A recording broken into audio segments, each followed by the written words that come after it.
Hello and good morning to all and welcome back again. अभी तक हमने arrest के टॉपिक में सेक्शन 41, 41A, B, C और D तक कर लिया था। आज की वीडियो में उससे आगे प्रोसीड करेंगे 42, 43, 44 एंड 45 तक। 45 तक सेक्शन आज 4 सेक्शन कवर करेंगे। उससे पहले जो पढ़ा था उसको एक बार रिकॉल कर देता हूँ। हमने पढ़ा था कि 41 में बता रखा है कि अरेस्ट कब कब हो सकता है विदाउट वारंट। कब एक पुलिस ऑफिसर को विदाउट वारंट अरेस्ट करने की पावर है। तो भाई जो भी कॉग्निजेबल ऑफेंस होगा, चाहे उसमें पनिशमेंट 7 साल से कम हो या 7 से ज़्यादा हो, वो पुलिस ऑफिसर के पास पावर है, वो अरेस्ट कर सकता है। ऑब्जेक्ट क्या होगा अरेस्ट का? ऑब्जेक्ट आपका अरेस्ट का क्या था कि वो विटनेस को थ्रेट करेगा, इन्फ्लुएंस करेगा, एविडेंस मिटा देगा, उसके बाद इन्वेस्टिगेशन नहीं होने देगा। उन सब से बचने के लिए भी हम अरेस्ट कर सकते हैं। उसके बाद पीओ हो गया, स्टोलन प्रॉपर्टी की पोजेशन हो गई, और ऑफेंस कमिटेड आउटसाइड इंडिया हो गया। जो कंडीशन लगाई थी वो फॉलो नहीं करी, कंप्लाई नहीं करी, तो उसको अरेस्ट कर सकते हैं। डेस्टर फ्रॉम आर्म फोर्स है तो अरेस्ट कर सकते हैं। उसके बाद जो भी ये अरेस्ट का क्या प्रोसीजर है कि कॉग्निजेबल ऑफेंस में अरेस्ट कर सकते हैं विदाउट वारंट, ये उसकी डिस्क्रिशनरी पावर है पुलिस ऑफिसर की। वो चाहे अरेस्ट नहीं करना तो नहीं करेगा, नहीं करेगा तो कौन सा प्रोसीजर फॉलो होगा? 41A का। 41A, B, C, D कब ऐड हुए थे? प्रोवाइजो आई थी हमारी 2009 की। प्रोवाइजो नहीं, अमेंडमेंट हुई थी 2009 में। उसके बाद ये 41A, 41B, 41C and 41D add हुए थे। 41A में क्या बता रखा है? तो भाई कंडीशन लगा देंगे, उसकी ड्यूटी कंडीशन कंप्लाई करेगा, नहीं कंप्लाई करता तो अरेस्ट करके ले जाएंगे। लेकिन अगर कंप्लाई करता है उसके बाद भी पुलिस ऑफिसर को लगता है कि अरेस्ट करके ले जाना चाहिए तो ले जाएंगे। ऐसे 41B में मेमोरेंडम था, 40C में कंट्रोल रूम, और 41D में right to meet an advocate during interrogation, not throughout interrogation. ठीक है, तो आज जो प्रोसीड करेंगे हम आगे सेक्शन 42, 43, 44 एंड 45 के साथ। तो करते हैं, पहले 42 से ही स्टार्ट करेंगे। तो सेक्शन 42 कहता क्या है? सेक्शन 42 क्या कहता है?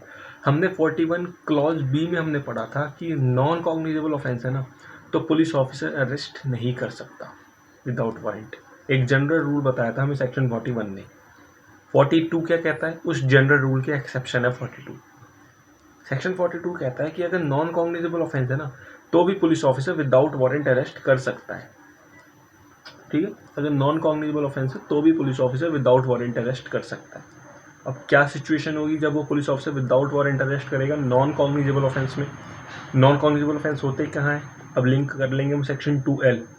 डिफरेंशिएट मैंने बताया था कॉग्निजेबल ऑफेंस होते क्या है, नॉन कॉग्निजेबल ऑफेंस क्या होते हैं, तो वहाँ पे मैंने सेक्शन 42 हल्का सा एक्सप्लेन किया था।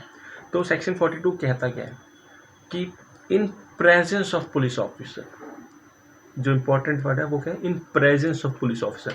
पुलिस ऑफिसर वहाँ प्रेजेंट है उस टाइम कोई पर्सन कोई ऐसा ऑफेंस कमिट करता है जो नॉन कॉग्निजेबल इन नेचर है।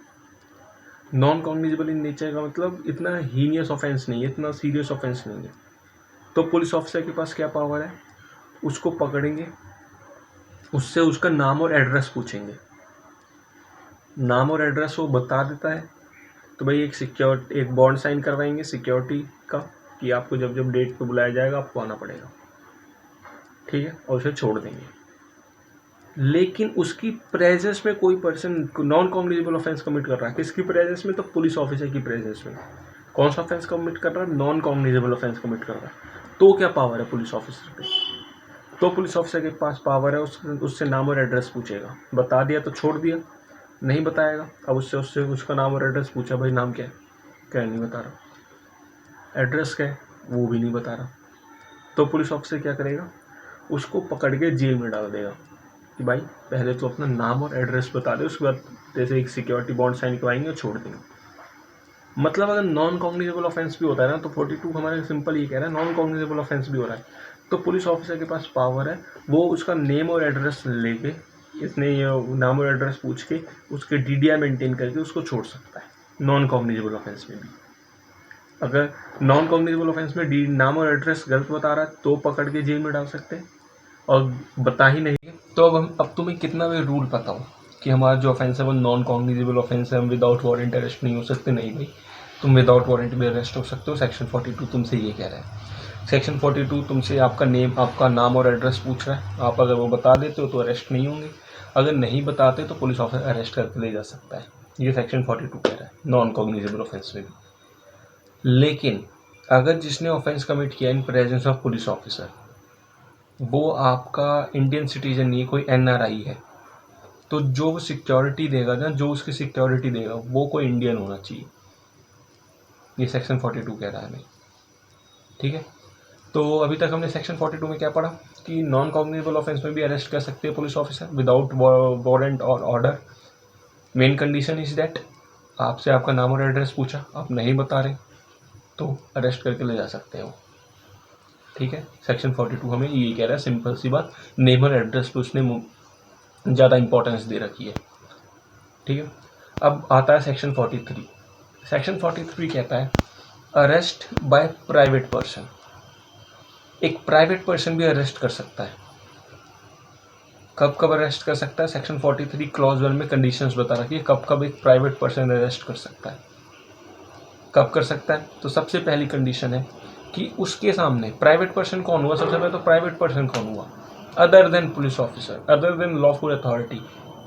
पुलिस ऑफिसर के अलावा या कोई लॉफुल अथॉरिटी उसके अलावा कोई प्राइवेट पर्सन है, उसकी प्रेजेंस में कोई पर्सन कोई नॉन बेलेबल ऑफेंस या cognizable offence, non bailable offence या कॉग्निजेबल ऑफेंस कमिट करता है, या कोई प्रोक्लेम ऑफेंडर है, उसको नॉलेज है कि ये पर्सन प्रोक्लेम ऑफेंडर है मेरे सामने है अभी, तो प्राइवेट पर्सन के पास राइट है, वो उसको अरेस्ट कर सकता है। ठीक है, फिर वही बात, प्राइवेट पर्सन है कौन? अदर देन पुलिस ऑफिसर और any lawful authority. Police officer या लॉफुल अथॉरिटी के अलावा जो भी पर्सन है वो प्राइवेट पर्सन होगा।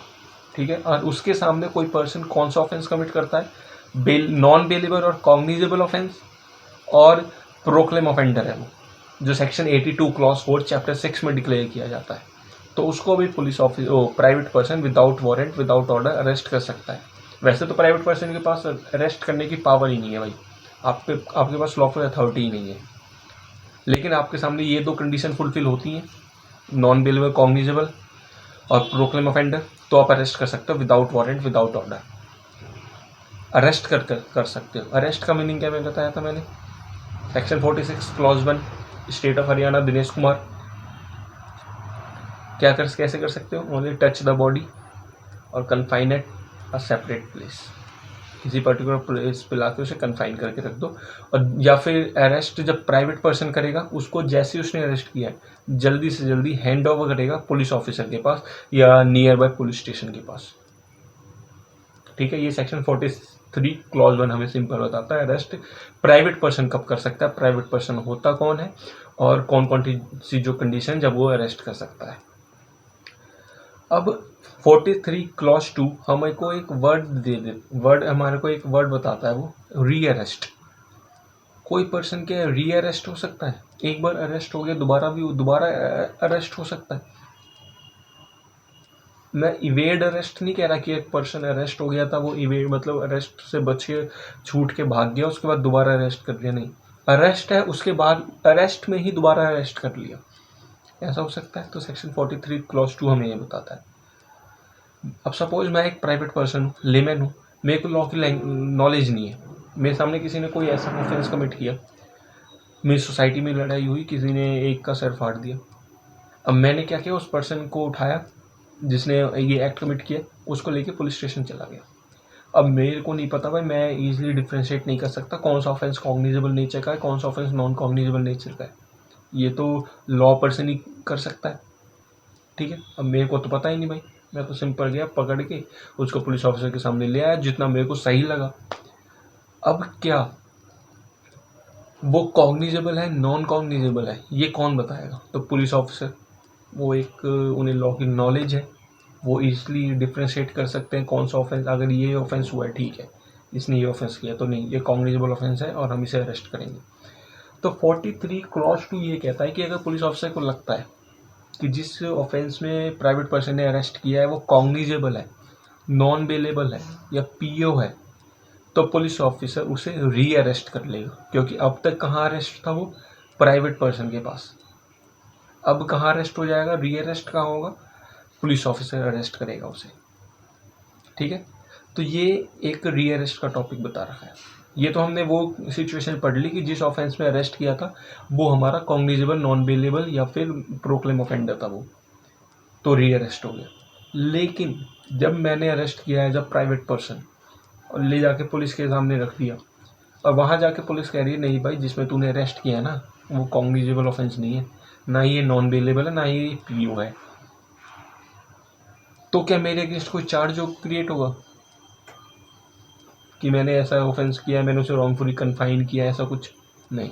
मेरे को section 79 of Indian Penal Code का डिफेंस मिल जाएगा कि मैंने जो भी एक्ट किया ना वो गुड फेथ में एक्ट किया है, ठीक है। और उनको लगता है पुलिस ऑफिसर को नहीं अरेस्ट नहीं बनता तो डीडीआई मेंटेन करके उसको छोड़ दिया जाएगा। तो बेसिकली सेक्शन 43 किस पे इंपॉर्टेंस दे रहा है?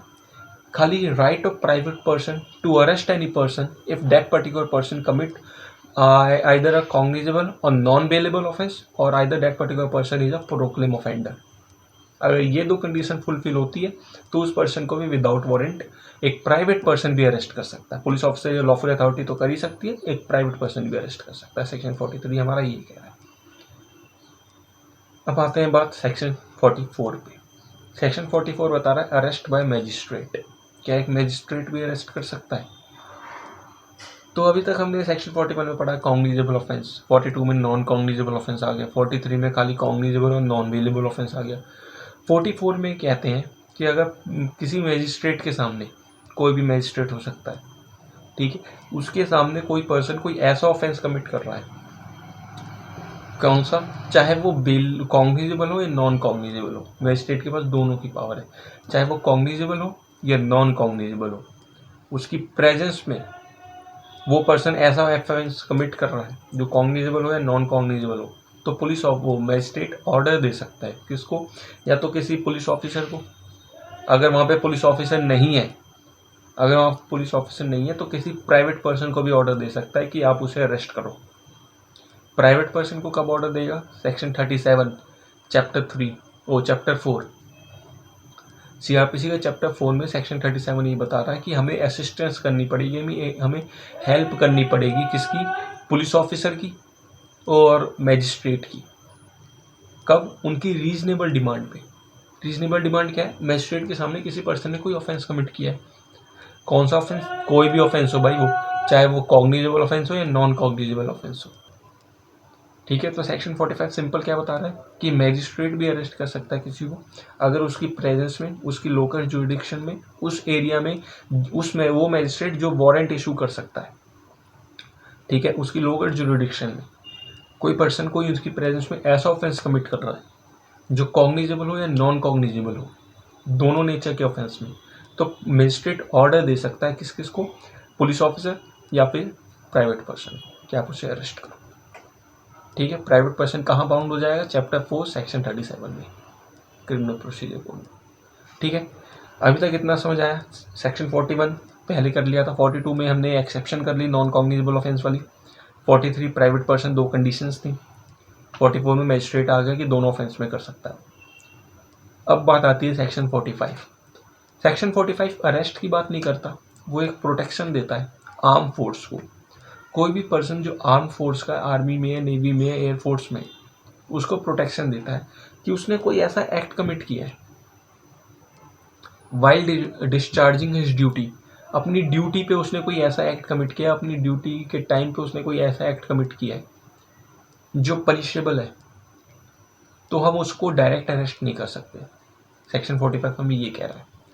सेक्शन 45 कह रहा है अगर हमें उसे अरेस्ट करना है ना, अगर वो जो आर्म फोर्स का वो पर्सन है, चाहे वो नेवी में हो, एयरफोर्स में हो या किसी में भी हो, ठीक है, अगर वो आर्म फोर्स का पर्सन सेंट्रल गवर्नमेंट के अंडर है, ठीक है, तो हमें सेंट्रल गवर्नमेंट से परमिशन लेनी होगी उसे अरेस्ट करने से पहले।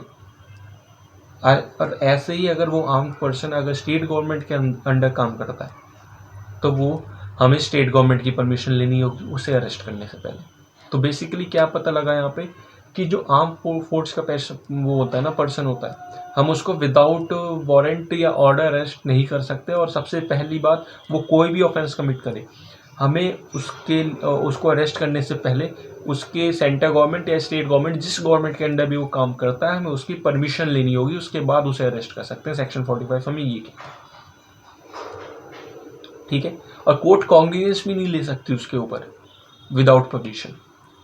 47 45 तो हमें अरेस्ट करने से बात कर दिया पुलिस ऑफिसर को कि आप अरेस्ट ही नहीं कर सकते जब तक सेंट्रल गवर्नमेंट या स्टेट गवर्नमेंट की परमिशन नहीं ले लेते। लेकिन चैप्टर 14 ऑफ क्रिमिनल प्रोसीजर को सेक्शन 197 वो कहता है कोर्ट कॉग्निजेंस भी नहीं ले सकती इनके अगेंस्ट जब तक सेंट्रल गवर्नमेंट या स्टेट गवर्नमेंट की परमिशन नहीं ले लेती जिसके अंडर वो है। और कौन सा एक्ट होना चाहिए उसने, वो एक्ट मतलब at discharge of his duty, जब अपनी ड्यूटी में था उस टाइम पीरियड पे उसने वो ऑफेंस कमिट किया है, तो हमें परमिशन लेनी होगी, ठीक है। तो हम उनको कौन सी प्रोटेक्शन में रखिए आर्म फोर्स को, ना ही उनको अरेस्ट कर सकते हैं, सेक्शन 45 वहाँ पे आ जाता है विदाउट परमिशन, ना ही उनके अगेंस्ट कोई कॉग्निजेंस ले सकता है विदाउट परमिशन कोर्ट, वो 197 चैप्टर 14 आ जाता है। जब चैप्टर 14 करेंगे उसे और अच्छे से करेंगे, ठीक है। तो अभी तक आज की वीडियो के लिए इतना ही था। चैप्टर 42 नॉन कॉग्निजेबल ऑफेंस तब भी अरेस्ट कर सकते हैं, क्या क्या कंडीशंस हैं। उसके बाद 43 क्या कह रहा है, अरेस्ट बाय प्राइवेट पर्सन, दो इंपॉर्टेंट कंडीशन जब अरेस्ट कर सकता है। फिर री अरेस्ट क्या होता है, 44 मैजिस्ट्रेट जिसे हमने लिंक किया था चैप्टर 4 में सेक्शन 37 के साथ, और उसके सेक्शन 44 आया था, 44 में प्रोटेक्शन दी थी और लिंक किया था चैप्टर 14 सेक्शन 197 के साथ। तो आज की वीडियो में इतना ही। अभी तक हमने अरेस्ट का टॉपिक जो स्टार्ट किया है उसमें हमने सेक्शन कवर कर लिए 41 से लेके 45 तक। अभी 15 सेक्शन और लगेंगे हैं, इसमें अब एक दो सेक्शन इंपॉर्टेंट और है, जैसे 46 हो गया, 47 हो गया, 50 हो गया, ये थोड़े इंपॉर्टेंट और टाइम टेकिंग सेक्शंस हैं, इसमें थोड़ा टाइम लगे इन्हें एक्सप्लेन करने में, लेकिन उसके बाद के सेक्शन इतने इंपॉर्टेंट नहीं है। एक्सप्लेन वो भी करूँगा लेकिन इतना इंपॉर्टेंट नहीं, टाइम नहीं लगेगा उनमें। तो जैसा अरेस्ट का टॉपिक है हमारा 2 या 3 वीडियो और आएंगी, उसमें कवर अप हो जाएगा। और कोशिश अब ये भी रहेगी कि वीडियो कंटिन्यू रहे, हार्डली एक वीक में 2 या 3 वीडियो तो आती रहे। कुछ हेल्थ इशू हो गया था इसलिए कंटिन्यू नहीं कर पाया, बट मोस्ट प्रोबेबली अब कंटिन्यू रहूँ। तो थैंक्स अ लॉट।